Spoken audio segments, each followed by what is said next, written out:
அல்லாஹ்விடத்துல உங்களுடைய அந்தஸ்து என்ன என்பதை தெரிஞ்சுக்க விரும்பினா இப்போ உங்களை அல்லாஹ் எதுல ஈடுபடுத்தி இருக்கிறான் என்பதை நீங்க சிந்திச்சு பாருங்க.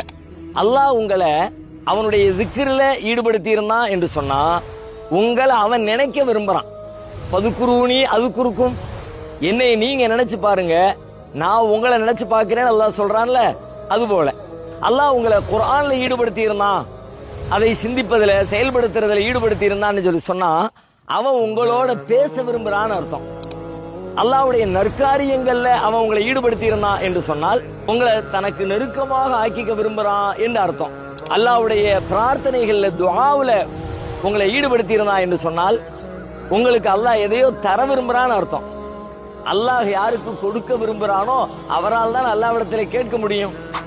உங்களை அல்லாஹ் உலக விவகாரங்கள்ல மூழ்கடிச்சிருந்தான் என்று சொன்னால் தன்னுடைய அருளை விட்டு உங்களை தூரமாக்குறான்னு அர்த்தம்.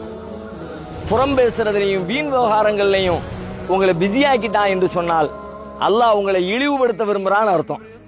இப்ப நாம எதுல பிஸியா இருக்கிறோம், அதிக நேரத்தை எதுல செலவிட்டுக்கிட்டு இருக்கிறோம் என்பதை யோசிப்பதன் வழியாக அல்லாஹ்விடத்துல உங்களுடைய அந்தஸ்து என்ன என்பதை உங்களுக்கு நீங்களே முடிவெடுத்துக் கொள்ள முடியும்.